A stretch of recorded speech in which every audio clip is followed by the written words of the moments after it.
Selamat pagi teman-teman. Perkenalkan, nama saya Rina Warta Simamora dengan NIM 213304010233. Saya jurusan akuntansi, Fakultas Ekonomi, Universitas Prima Indonesia.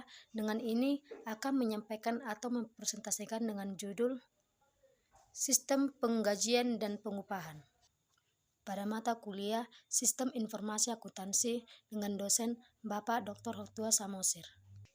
Yang pertama, deskripsi kegiatan. Sistem akuntansi penggajian dan pengupahan dalam perusahaan manufaktur melibatkan fungsi kepegawaian, fungsi keuangan, dan fungsi akuntansi. Fungsi kepegawaian bertanggung jawab dalam pengangkatan karyawan, penetapan jabatan, penetapan tarif gaji dan upah, promosi dan penurunan pangkat, mutasi karyawan, penghentian karyawan dari pekerjaannya, dan penetapan berbagai tunjangan kesejahteraan karyawan serta penghitungan gaji dan upah karyawan. Fungsi keuangan bertanggung jawab atas pelaksanaan pembayaran gaji dan upah serta berbagai tunjangan kesejahteraan karyawan.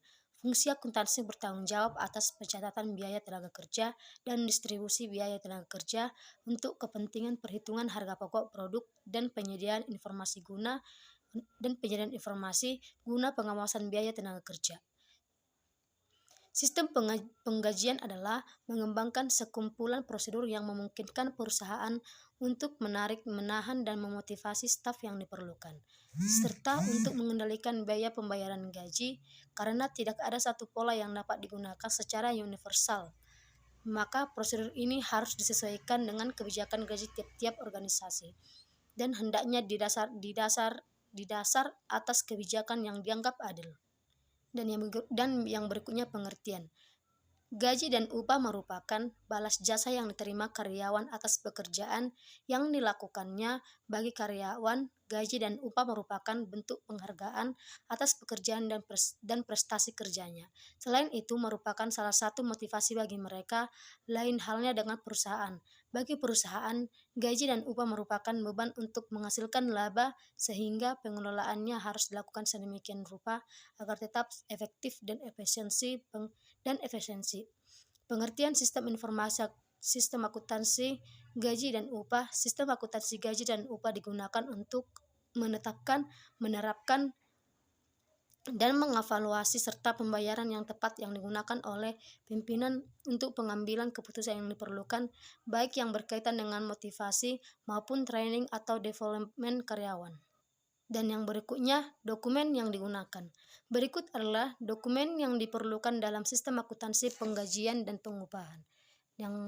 Yang pertama, dokumen pendukung perubahan gaji dan upah.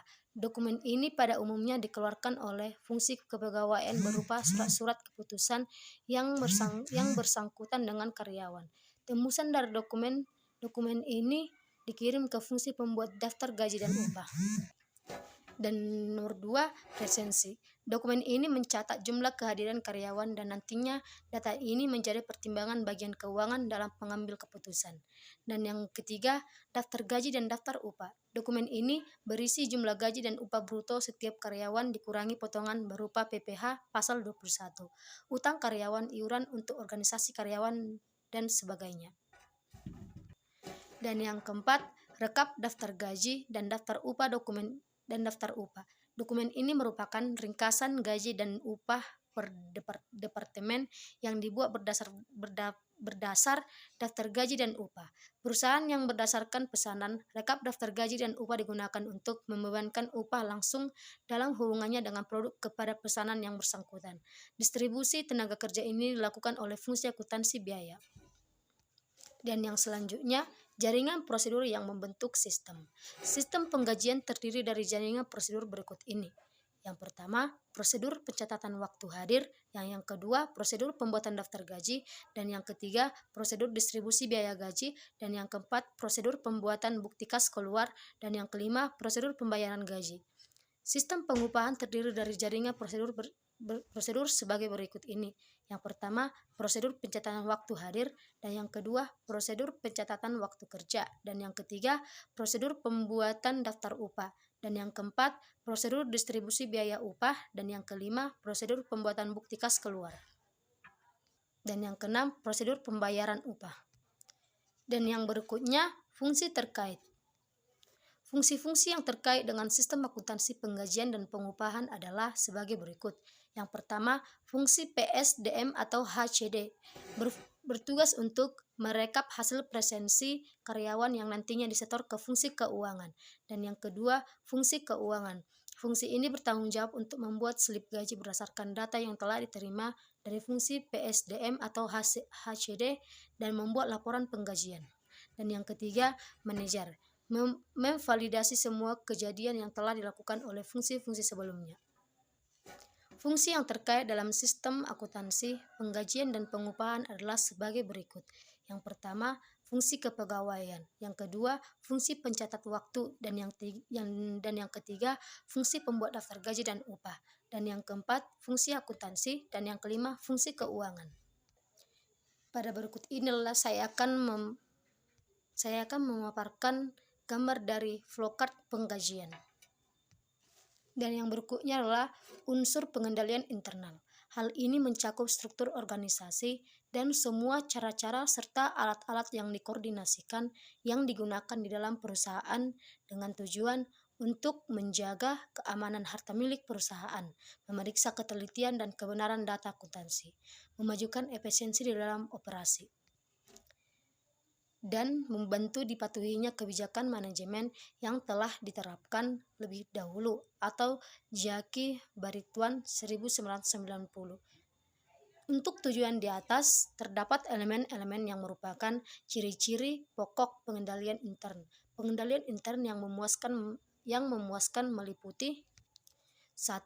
Suatu struktur organisasi yang memisahkan tanggung jawab fungsional secara tetap. Dan yang kedua, suatu sistem wewenang dan prosedur pembukuan yang baik yang berguna untuk melakukan pengawasan akuntansi yang cukup terhadap harta milik, utang-utang, pendapatan, dan biaya-biaya. Dan yang ketiga, praktek-praktek yang sehat harus dijalankan di dalam melakukan tugas-tugas dan fungsi-fungsi setiap bulan organisasi.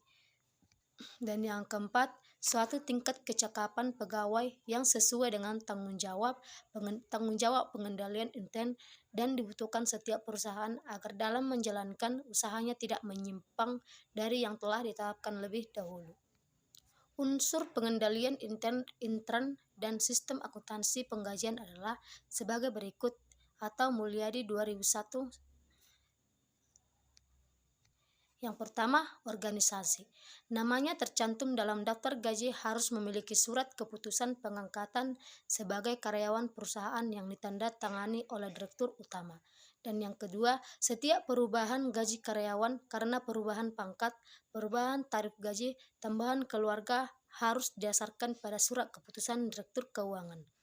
Dan yang ketiga, setiap potongan atas gaji karyawan selain dari pajak penghasilan karyawan harus didasarkan atas surat potongan gaji yang diotorisasi oleh fungsi kepegawaian. Dan yang keempat, kartu jam hadir harus diotorisasi oleh fungsi pencatatan waktu. Dan yang kelima, perintah lembur harus diotorisasi oleh kepala departemen yang bersangkutan. Dan yang keenam, daftar gaji harus diotorisasi oleh fungsi personalia. Dan yang ketujuh, bukti kas keluar untuk pembayaran gaji harus otorisasi oleh fungsi akuntansi. Dan yang kedua, prosedur pencatatan. Perubahan dalam pencatatan penghasilan karyawan direkonsiliasi dengan daftar gaji karyawan.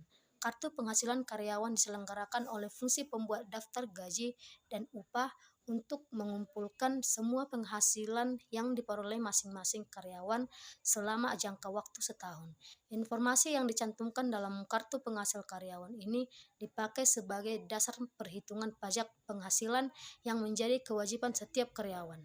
Dan yang kedua, tarif upah yang dicantumkan dalam kartu jam kerja diverifikasi ketelitiannya oleh fungsi akuntansi biaya. Fungsi akuntansi ini banyak bertanggung jawab atas distribusi upah langsung ke dalam kartu harga pokok produk pesanan yang menggunakan tenaga kerja langsung yang bersangkutan. Distribusi upah langsung tersebut dilakukan berdasarkan data yang dikumpulkan dalam kartu jam kerja. Dan yang ketiga, praktek yang sehat.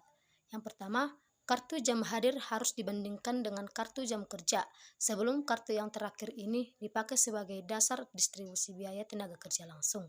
Dan yang kedua, pemasukan kartu jam hadir ke dalam mesin pencatat waktu harus diawasi oleh fungsi pencatat waktu. Dan yang ketiga, pembuat daftar gaji harus diverifikasi kebenaran dan ketelitian perhitungannya oleh fungsi akuntansi sebelum dilakukan pembayaran. Dan yang keempat, perhitungan pajak penghasilan karyawan direkonsiliasi dengan catatan penghasilan karyawan. Dan yang kelima, catatan penghasilan karyawan disimpan oleh fungsi pembuat daftar gaji. Begitulah hasil presentasi saya pada video kali ini. Pada video selanjutnya, kita akan membahas tentang sistem akuntansi biaya. Sekian dan terima kasih.